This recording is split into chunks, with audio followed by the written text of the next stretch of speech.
Welcome to Black Nouveau. This is our edition for November. I'm Joanne Williams. You may remember Dr. Bert Davis as the head of the Milwaukee Zoological Society. He's now president and CEO of America's Black Holocaust Museum. We have a conversation with him and a tour. We'll preview this year's Fresh Coast Classic, one of the biggest events in local high school basketball. We'll look back at this year's Fatherhood Summit, which was held for the first time right here at the Milwaukee Area Technical College. And Dr. Patricia McManus, Milwaukee's former interim health commissioner, gives us her first interview since leaving that office. We begin with See Me Because, an art exhibit designed to change the narrative around black and brown boys in the media. Alexandria Mason has the story. Well, my portrait is like a motivational speaker, and like I want to learn how to speak like in front of big audiences and like the public, and try to like help out people within like the speeches to motivate them to do things that they think they can't do. 17-year-old Antonio Ponce de Leon dreams of motivating others to aim to achieve the impossible. See me because I want to change the world. I want to speak to people, like to touch their heart in order for them to do what they want without giving up. His portrait is just one of dozens featured in the 2019 See Me Because Art Start Portrait Project. Each piece brings to life the bright visions the young men dream for their futures. We talked about the idea of doing the portrait project specifically in Milwaukee because of some of the very stark social disparities here, segregation, the education and the achievement gap and educational gap, but also specifically to support young men of color in the city of Milwaukee. The exhibition tells the stories of nearly 20 African-American and Latino young men imagining their lives beyond the challenges and stereotypes. These narratives are brought to life through retouched portraits paired with the students' own words. Every time when we turn on the TV, it's always something dark. It's always either a young black or Latino youth either dead, hurt, or they've committed a crime and something like that. And it's just dangerous out here. And I wanted to show that sometimes you don't see everything good happening, and that's when the light flashes on me and a couple of other creatures that you see the impossible. Milwaukee Public Schools Department of Black and Latino Male Achievement joined forces with the creative arts organization Art Start to speak to one of the department's key goals, changing society's perception of Milwaukee's black and brown boys. We're providing them a platform where they're free from that world of stereotype, and they could really share this is who I am, and this is what I'm into, and here's who I aspire to be in the future. The Art Start Portrait Project begins really as a program. And the program consists of connecting young people to Art Start artists and mentors through the BLMA program in creative spaces. Thus, we'll have visual arts, writing, singing and rapping, interviewing, and they'll pass through the stations every time we do a creative session for a full day. The creative sessions help students let down their guards before going through a series of intimate interviews. Toxic masculinity, because it is a real thing, especially among communities of color, black and Latino male communities. You got to be guarded, you got to be this at all times, and don't show vulnerability, don't show that because it makes you weak. It kind of strips that element for our young men, and it allows them to be vulnerable in a way where they get real emotional. I could talk about myself to friends, express myself the way I haven't done before to other people. For students like 14-year-old Leonard Horn, it's their first chance to really talk about what's going on in their lives and how they're feeling. See me to be a better person, to follow my goals and follow my dreams, and support my family and be the best I can. Being able to express themselves in a greater depth changed not only how some of the young men saw themselves, but also their behavior. After being in this program, I will say he was more positive. So if there was an uprising, in one specific incident, there was an uprising in the cafeteria, and he was like really upset. And a colleague mentioned Art Start. He literally stopped everything he was doing after being like extremely angry and not using the best academic language. So I know that this program had a positive impact on his life. It impacted me like a lot in a good way, because like I was like growing up, not really people used to like care about me within like this like, school and stuff like that. They only wanted to see grades instead of like seeing like how you feel, and that's what BLMA did to me. And I just remember when I first met Antonio, he was real like quiet, real reserved. I mean, you kind of see it today, like he takes initiative. He's a leader. Like to see his evolution, and it means a lot to me because it just tells me that this work, it's needed. First and foremost, I just really want to thank all of you that understand the importance of fatherhood, understand the importance of family, and most important, I believe, are our children, and what this is going to mean for the future of the city of Milwaukee. These are scenes from the 14th Annual Fatherhood Summit. It was held over the first weekend in October at the Milwaukee Area Technical College's downtown campus.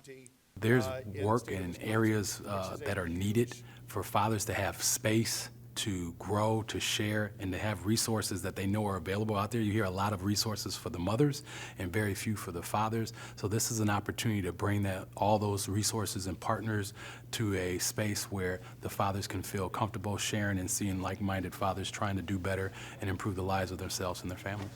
Basically looking for resources for me and my daughter. I'm a father with full custody, and we just want to reach out to some of the fathers that's here, or maybe some of the resources here that maybe can help me in the future. Rennell is typical of the fathers that attend to get information and assistance in a variety of topics and issues. I stood up as a father, not knowing what I was going to get into with the custody battle and the natures of things, but having this is my only child, no outside, I wanted to take on the battle, and I went up against the system and won. In addition to offerings like driver's license recovery, child support, and parenting classes, the MATC location provided an opportunity for fathers to get information about career and employment training. In an electrical diploma program, you learn how to use conduits and box sizings, and you also learn how the services or the energy is derived from the electrical service. If you can read micrometers, they're going to pull you in. They're looking for people. I mean, we get people, we get companies coming to us saying, we want your students, we need people, and I can hire 100 people today. Oh, okay. So there are definitely jobs out there. That was good news for James Singleton, a father and grandfather who came hoping to find some career options. I found out I like the CNC operator, set up, stuff like that, so I'm going to look more into that. The number of participating fathers may not have been as large as in previous years, but there's a sense of growth among the participating partners. We must be intentional to be inclusive about our fathers in the city of Milwaukee. And as our partnerships continue to strengthen and grow, I'd like that same message to be related throughout their network and their constituents that they work with, such that we include our faith-based community, we include our health community, and all of the fathers in Milwaukee see this as an opportunity for them. And I think that that's just something we have to be intentional about and move towards as a planning committee and as a summit. This year, Milwaukee's Fresh Coast Classic is 13 years old. Joining us to talk about what we can expect this year are Alderman Russ Stamper and one of the organizers, Dante Holmes. Welcome, both of you. Thank you. Mr. Holmes, you started planning this when? Right after last year's event. The day after, The day right? after. And it takes that much time? Yes, absolutely, and we're still in planning. Why does it take so long? A lot of things. You have to make sure you have everything so that the next year's event is just as good or is not better as the one that we just had. So we want to make sure that everything that we missed that one, we make sure that we got it going right the next one. So Alderman, give us a definition of what the Classic is. So the Fresh Coast Classic is a huge tournament between the elite inner city schools and the elite suburban schools, and they come together and clash to play healthy competition in the game of basketball. But not only do we do that, we promote education, and we also are excited to launch our sports academy this year. So it's a classic, the biggest tournament in the city of Milwaukee, and I think in the Midwest. And healthy competition, good basketball, very family-oriented environment. It is good basketball. I've seen it. And you have boys games and girls games? Yes, this year we have 2 premier girls basketball games. King is an elite school, and what's the other team? King plays Arrowhead, which is always a good, has a pretty good girls team.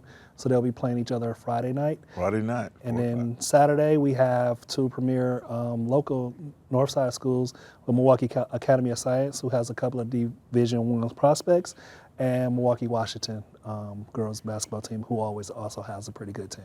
It is always fun. In previous years, there's been a college fair, but you're not having that this year. What's replacing it? The Sports Academy. So Dante and I do a lot of conversations and presentations and motivational speaking to young people. And as we go to the schools and try to motivate them to become successful, we ask them, what do you want to do when you grow up? What do you want to do with your life? And 80 to 85% of the time, they always say, basketball player, I want to go to the NBA, I want to go to the NFL, or I want to be some type of rapper. So we took that and decided to build off of it and said, hey, let's start a sports academy and teach the young people that you don't have to be LeBron James or Kevin Durant, but you can be in the industry around sports, like a sports agent or a therapist or a communication guy or a statistician, all different types of jobs in that industry to be around the sport that you love. So we're excited about that this year. So how is it going to run? How are people going to participate in this academy? Sure. So we are partnering with the Milwaukee Bucks this year, and we're going to. They're actually allowed us to utilize their facility to host some youth from the city. We're going to have them come in, and they're going to speak to individuals from the sport operations and also the business sides of the sport industry. Now, where is this all going to take place? At the Pfizer Forum. Yeah. Really? Yes.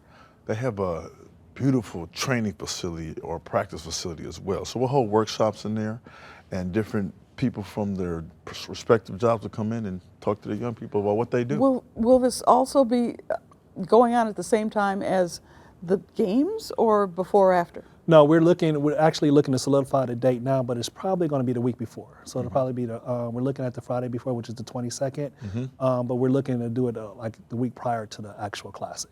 So the Academy will be November 22nd. Yes. And the Classic will be what dates? The 28th and the 29th of November. 29th and 30th. 29th and 30th. Thanksgiving weekend. Yep. So Thanksgiving weekend. get you some turkey and some dressing, then you get up and come to the Fresh Coast Classic. And it's going to be played where? At the Novak Family Fieldhouse at Brown Deer High School. Okay, and it Thank you starts to Brown Deer, and shout out to them for partnering with us this year. All right, that's the Fresh Coast Classic. Yes. The 13th year of the Fresh 13th Coast year. Classic. Congratulations for having that many successful years, and I hope you have a successful one again this year. Thanks very much for joining us. Thank you so much, Joanne.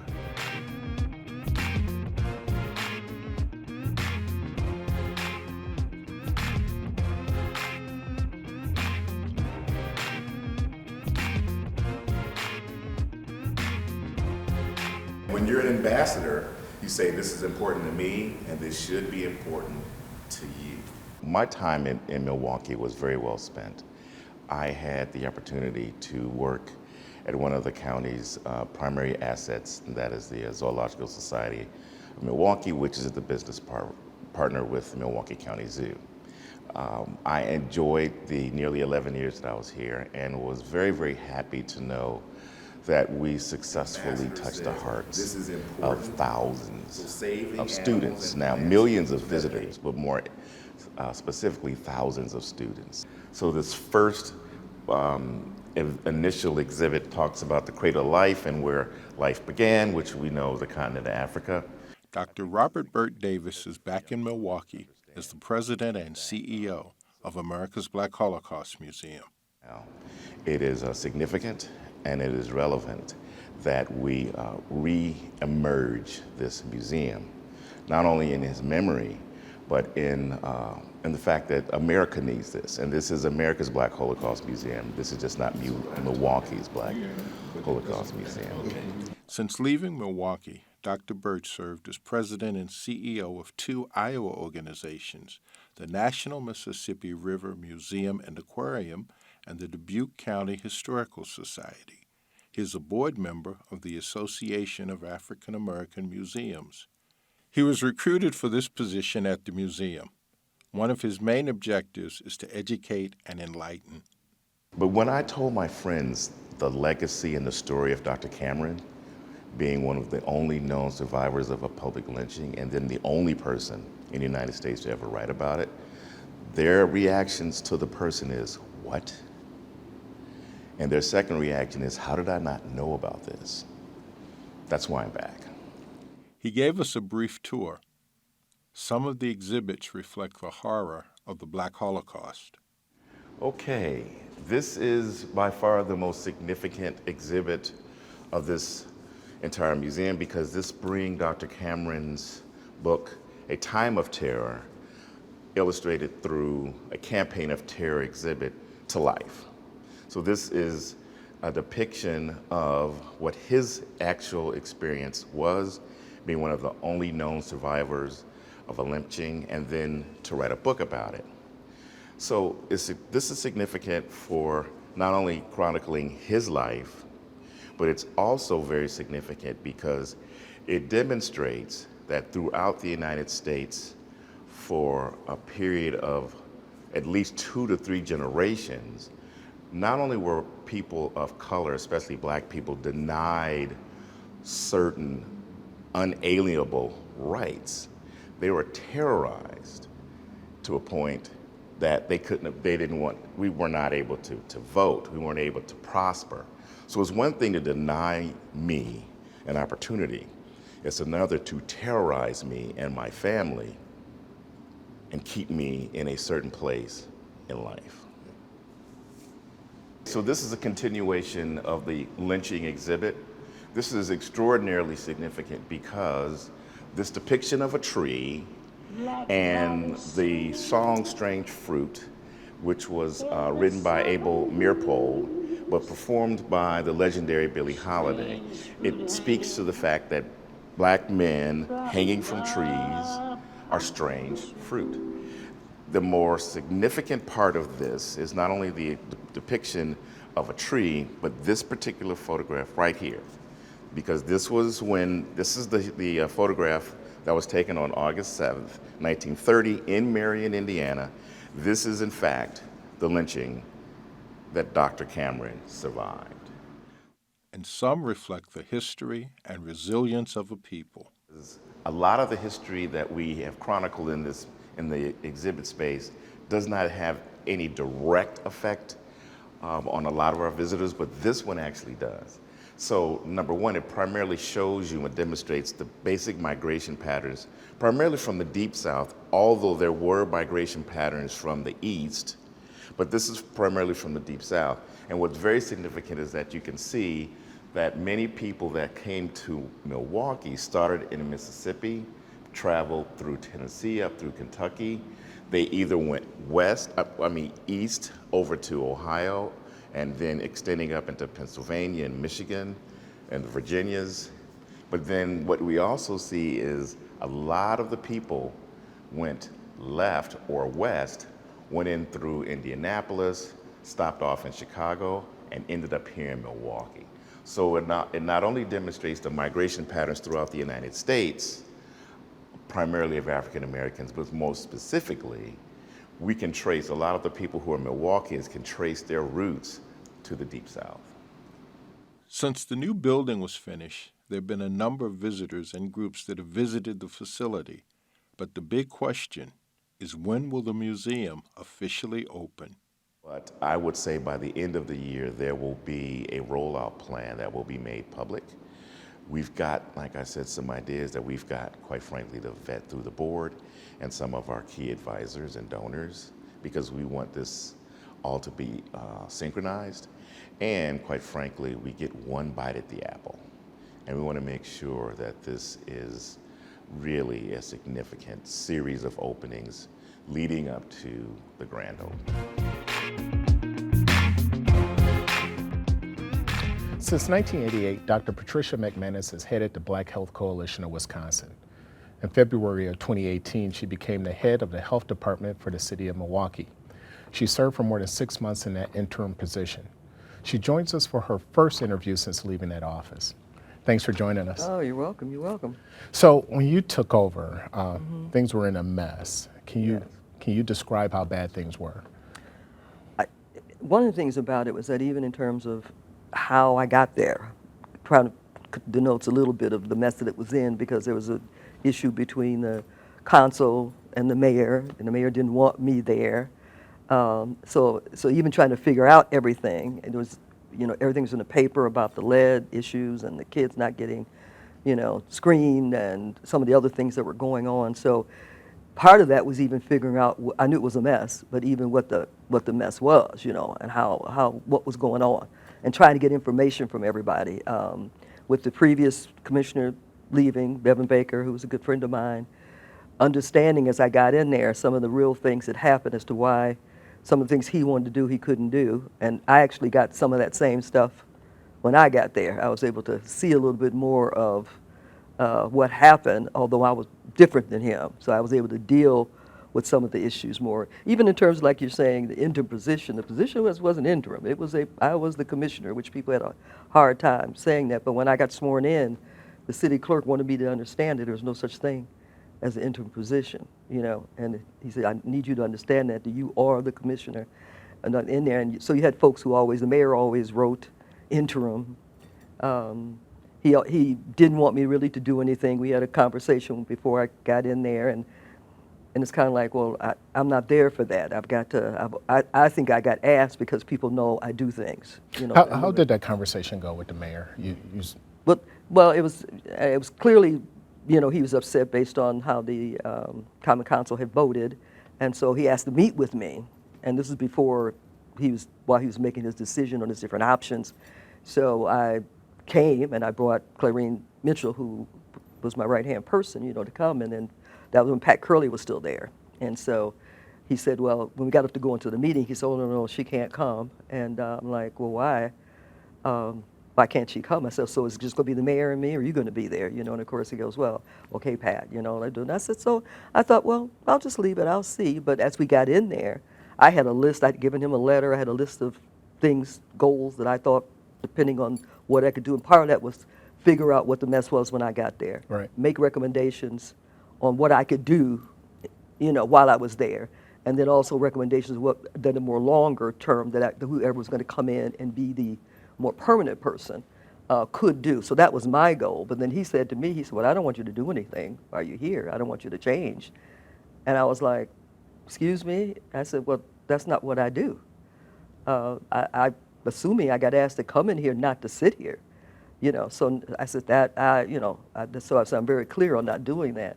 And I thought he understood that, but even within the few months I was there, came an issue before, and that's when he said, that's what I said, well, you really did tell me you didn't want anything to happen, because like, for instance, I told him, the person who was second in command from Bevan, I made it very clear to him I needed her to stay, because this was February when I was there. The manager, the budget manager had left in December. Worst time for your budget person to leave, right, is in December, when you don't know what happened the year before, even putting the budget together for the next year. So I needed her there, and he made sure that he moved her right away. But then I found out that the reason he moved her because a lot of the stuff that was going on Right. she was responsible for. So it was a couple of big issues that you had to tackle Large right away. issues, right. You know, it was the lead and making sure the parents were informed that Right. the children were exposed to Right. lead. And there was also this cluster of syphilis and HIV among young people. How did you tackle those Right. issues? Well, even that, if you mentioned like the cluster, because it wasn't really a cluster, because the cluster is different, you know, and that all the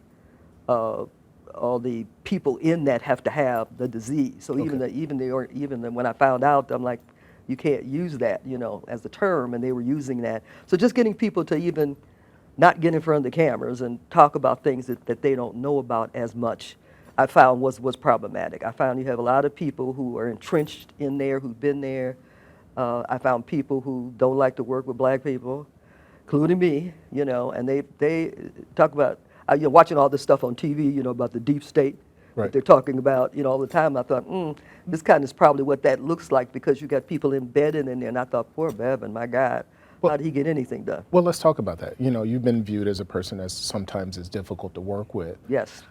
What are some of the misconceptions that you have or that people have about you that you would like to clear up? Well, I think sometimes I am difficult to work with, because I'm not going to go along with the status quo. I'm not going to do what people want me to do if it's not right for the community. When I was there at the health department, health is extremely important to me, and I can't look at health through a political lens. So, or even when I'm not at the health department, it may be because I'm always looking at the community first, and I find that that's difficult for people. They wanted you to work and do what they want to do. To be very honest, that's how the Black Health Coalition got started. You know, for me to be in an organization where I can advocate and do what I felt was important for the community. Have I paid for it? Yes. It's hard to get funding. Not to mention the grant we just got taken away from us, you know, but it's, you pay. That's part of it. But I think most people know that what I care about, because it had to be about 15 years ago, a new person came for Next Door Foundation. Somebody mentioned I should meet him, you know. So I met him, a white male, and I was talking a little bit, and he just stopped me right in the middle and said, you're nothing like they told me you were. Okay. And I said, what? They told me I was a racist, that I was hard. But he said, yeah. He said, you're none of that. You just know what you want to do straight up. So that kind of answers that. Join us online as we continue to talk with Dr. McManus about the most important health issues facing Milwaukee's African-American community. Join us for our next edition, Thursday, December 5th at 7:30 here on Channel 10. We'll preview Black Arts MKE production of Black Nativity. And give us a call at 414-797-3760 and let us know what you liked and what you didn't like. We'll be glad to hear from you. That's our program for this month. For Black Nouveau, I'm Joanne Williams. Thanks for watching.